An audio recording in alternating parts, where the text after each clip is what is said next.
70 का रन ही कम है, 110। हाँ, पर हमें तो जो कहा जाता है कि रन जोन, तो पहले भी भारतीय टीम ने छोटे स्कोर्स डिफेंड किए हैं। अब ये जरूरी है कि जैसा मैं कह रहा था कि जो पावर प्ले होता है, कि आज भी पावर प्ले में हमारी 2 विकेटें गई और तीसरी विकेट 8वें ओवर में गई, तो उससे उससे तो कठिनाई पैदा ही होगी।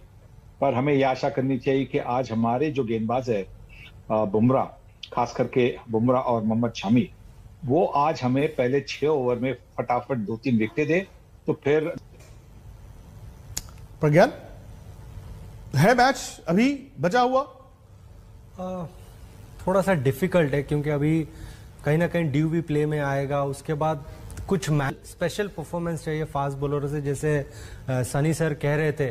मतलब इनिशियली आपको जो नया बॉल हाथ में मिलेगा उसमें आपको 3-4 विकेटें चटकानी पड़ेगी, तभी कुछ हो सकता है, क्योंकि ये एक ऐसा स्कोर है जिसमें आपको बिल्कुल प्रेशर नहीं है, रन बॉल से भी नीचे है ये।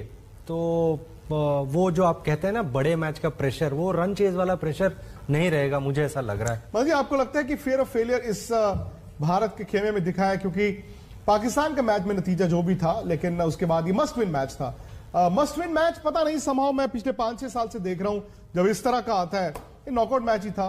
भारत ऐसा लगता है कि जैसे हार से डरता है, और हार से डर आपकी बैटिंग में, ऐसा नहीं है कि आपकी बैटिंग अच्छी नहीं है, केएल राहुल बैट्समैन नहीं है, ईशान किशन बैट्समैन नहीं है, रोहित शर्मा, विराट कोहली नाम तो है, लेकिन समहाउ अगर आप दोनों मैच उठाकर देखें से चेहरे मुरझाए मुरझाए से चेहरे, ऐसा लगता है कि वो जो सनी भाई का फेवरेट डायलॉग है, तंबू में आप हार मानकर आ गए हैं। बिल्कुल, मैं सुनील जी ने बिल्कुल ठीक कहा, क्योंकि देखिए बल्लेबाज की जो जिसको हम जानते हैं कि उन्होंने ऐसी बैटिंग की हो, ऐसा लग रहा था कि वो फ्रीज हो चुके हैं। नहीं तो कई बार ऐसा होता है कि चलो एक आधा खिलाड़ी आउट भी हो जाता है तो फिर बाकी जो बल्लेबाज है वो रन बना देते हैं, पर आज लगा ही नहीं, हिट लगी ही नहीं किसी की भी। और सारे जो मोस्ट ऑफ द बैट्समैन जो आउट हुए हैं मिड ऑफ मिड ऑन की तरफ या मिड विकेट की तरफ आउट हुए हैं, कैच ऊंचा मारकर। पर ये एक लगता है कि फियर ऑफ, जो आपने वर्ड कहा है ना, फियर ऑफ फेल्योर का, वो यहाँ पे बिल्कुल दिखाई दे रहा है, इसमें कोई शक नहीं है। और क्या है कि हम एक्सपेक्ट तो काफी कुछ कर रहे थे इनसे, बट ये स्कोर जो है ये न्यूजीलैंड के इतने ज्यादा मुश्किल नहीं होनी चाहिए उनको। और सनी भाई, दिक्कत ये है कि तेज गेंदबाज तो चलिए ठीक है, वो तो चढ़कर आपको गेंद कर रहे थे।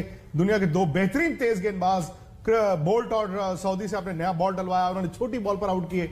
आपको तो स्पिनरों ने भी नहीं खेलने दिया, मिचेल सैंटनर ने नहीं खेलने दिया, ईसोडी आगे 2 विकेटें ले गए।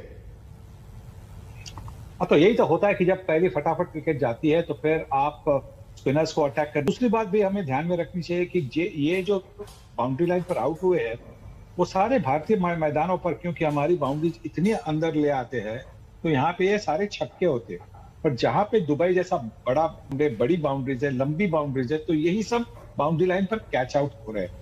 तो जो हमें खेलना है, तो हमें हमारी जो बाउंड्रीज है उसकी भी प्रैक्टिस होनी चाहिए। वो लंबी करे तो हमें आगे जाकर भी फायदा हो सकता है कि आगे के मैचेस के लिए हमारे बल्लेबाज एक तरह से वो सोचेंगे कि हाँ, इस तरह से मुझे खेलना है।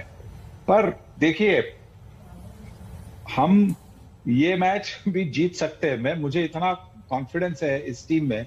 सिर्फ ये जो बॉलिंग चेंजेस है वो सही होने चाहिए। अगर बॉलिंग चेंजेस सही हुए तो फिर हम ये मैच जीत सकते हैं।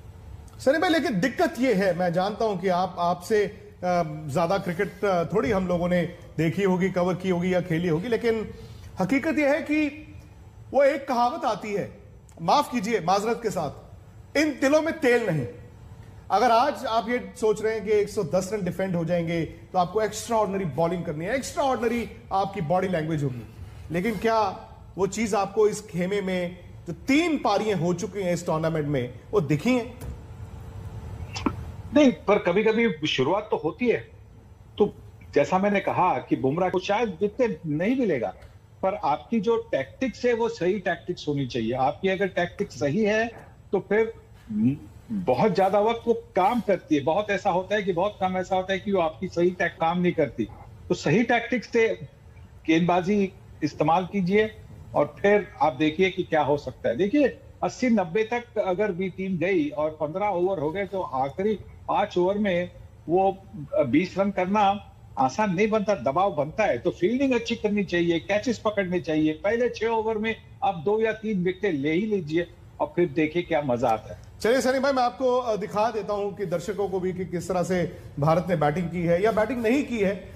लेकिन प्रज्ञान ने एक बड़ी अच्छी बात बोली थी। प्रज्ञान ने कहा कि देखिए, आप पैनिक मत कीजिए। मदन जी, अब बिल्कुल देखिए, बिल्कुल सही है, क्योंकि देखिए आप रोहित शर्मा को बिल्कुल चेंज नहीं करना चाहिए था, क्योंकि वो ओपन कर रहा है। और मेरे को ये समझ नहीं आई कि नंबर 3 पे उसको कैसे उन्होंने भेजा। भाई बॉल विराट नंबर 4 T20 4 और बॉल के अंदर आएगा, वो उसको बचाने की कोशिश में क्रिकेट में बचता तो कोई भी नहीं है, और बॉल उसका अंदर इतना आया भी नहीं है। जो अगर 2-3 ओवर आपने देखे होंगे, उन्होंने ज्यादातर शॉर्ट बच गया और मिड विकेट पे पहले 2 बैट्समैन उन्होंने आपको छोटी गेंद